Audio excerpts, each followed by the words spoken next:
Silent మోడ్లోకి BJP అధ్యక్ష పదవి మరో 6 నెలల కాలం డైలీ సీరియల్ని తలపిస్తున్న నియామక ప్రక్రియ. బీజేపీ పెద్దల మౌనం వెనుక పెద్ద కథే నడుస్తుందట. పాత నేతలు, కొత్త నేతలు, దూకుడు ఉండే నేతలు ఇలా రకరకాల ఇన్ఫ్లేషన్తో గ్రూపులు కట్టుకున్నారట. పలానా వ్యక్తికే ఇవ్వాలని ఓ వర్గం చెప్తుంటే సీనియారిటీ ఇంపార్టెంట్ అన్నది మరో వర్గం వాదనట. ఆ పై రెండు ఇంపార్టెంట్ కాదన్నది మరో వర్గం వాదనట.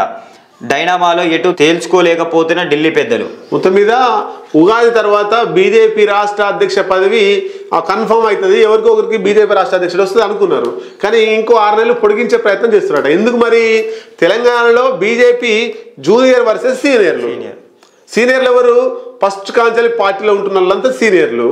మొన్న ఈటల రాజేంద్ర లాంటి వాళ్ళు, డికే అన్న లాంటి వాళ్ళు ఎవరైతే కొత్తగా బీజేపీలో ఏరిరో వాళ్ళంతా కూడా జూనియర్లు. ఇట్లా కొంతమంది ఏమంటారు, సీనియర్లకే బీజేపీ రాష్ట్ర అధ్యక్ష పదవి ఇవ్వాలని ఒక వర్గం. ఇంకొక వర్గం ఏం చేస్తుంది, సీనియర్లకే కాదు జూనియర్లకే రాష్ట్ర అధ్యక్ష పదవి ఇవ్వాలని ఇంకొక వర్గం. ఈ సీనియర్ ఇంకొక మూడో వర్గం ఏమంటుంది, ఈ సీనియర్ ఇవ్వడొద్దు, జూనియర్ ఇవ్వడొద్దు.